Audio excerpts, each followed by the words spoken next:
Our next speaker is Kate and Andrew Yundt. They are co-founders of Kanda Farm Sanctuary. Please welcome them.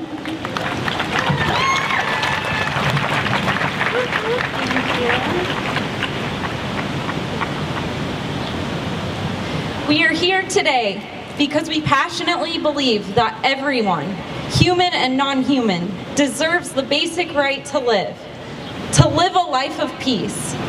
Sometimes our message gets skewed, and our passion is misinterpreted as extreme and pushing our beliefs down people's throats.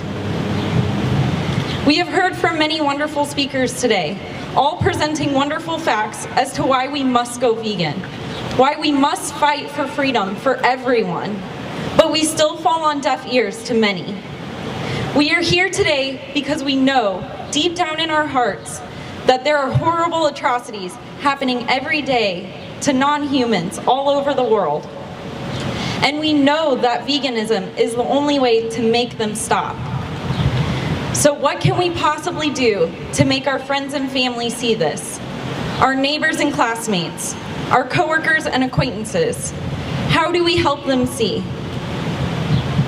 I stumbled upon an amazing writer, Angelina Talos, whose words really moved me to my core, and we want to read those words to you today. Dear non-vegans, I want to learn from you. How can I motivate you to go vegan?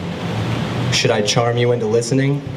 Shall I use my irreverent sense of humor so you can let down your guard and not think that I'm coming on too strong? Should I focus on how healthy you will feel? Perhaps I can cheerfully talk about the yummy, nutritious vegan meals that you can eat and post colorful pictures with recipes.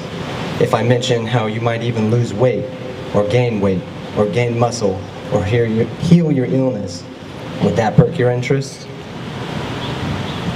If I speak about the environment and how we use so much land and water just to feed livestock, instead of planting wholesome and healthy fruits and vegetables, would that entice you? If I talk about how much the food that is used to feed animals about to be slaughtered could be used to feed starving children, perhaps that would appeal to your sense of justice. After all, you certainly would like to know how you can help feed starving children, wouldn't you? What kind of look should I have on my face when I speak about what really happens to piglets in slaughterhouses as they are having their tails, teeth, and genitals chopped off with bolt cutters and no painkillers? Am I allowed to sound angry as I speak to how baby calves are stolen from their mothers within days of birth in the dairy industry? Or how the exhausted and spent moms who are exploited for years until they are no use to their captors any longer and then are mercilessly slaughtered? Do I need to keep my voice steady and emotionless as I talk about how baby male chicks are thrown onto conveyor belts that drop them into huge, shiny, industrialized grinding machines while they chirp innocently, shaking their precious, fluffy, newborn feathers as they are fast-tracked to their death? Or on a smaller farms as they are thrown into garbage bags, frantically gasping for breath while dying a painful death by suffocation? Should I show you the truth by posting pictures or videos of the real-life, horrific and diabolical evil that happens to billions of living sentient beings every day because you want to consume meat and dairy, or you want to wear leather or fur? Would you accuse me of abusing your sensitive nature by posting these atrocities? Would you express anger at the perpetrators of this horror and depravity? Or would you direct your anger and resentment towards me for sharing this information? Do I allow you to see the tears that threaten to fall, spill over, and trickle down my cheeks when I think of all the unfathomable, torturous fear and agony that these and other sentient beings suffer as they are nudged, kicked, prodded and whipped, raped, stabbed, sliced open, gassed, electrocuted, and ground up into pieces while very much alive and conscious? If you saw my tears, would you think that I was one of those vegan fanatics who was just a little bit too pixelated? Someone who didn't have any other interests in life? Would you say, this person is a nutcase? She's so bloody obsessed with animals and veganism? I'm gonna continue to eat my eggs, cheese, bacon and steak, wear my leather and fur, damn it, and no one and nothing is gonna change my mind. If I told you that I understand how we all grew up believing that it was normal to exploit other living beings because we were taught by the dairy and slaughter industry that we needed to consume these sentient beings and their bodily fluids, would you hear me? Would you shut it down if I said these industries have deliberately brainwashed us, indoctrinated us from childhood because it keeps billions of dollars coming in?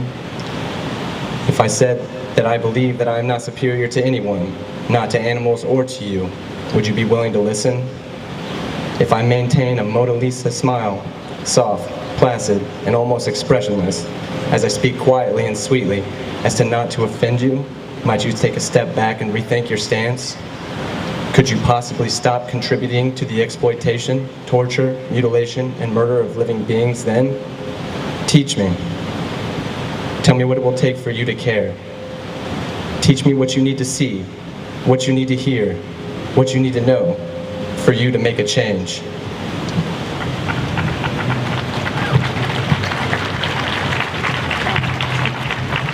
These words by Angelina Talos motivate me to ask non-vegans, and I hope they motivate you to ask non-vegans. What can we do?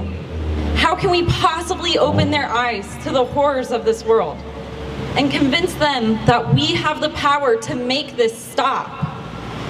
We are here, we are listening, we are ready for the world to change, to stop these atrocities, to make the world a peaceful place for all living beings. Thank you.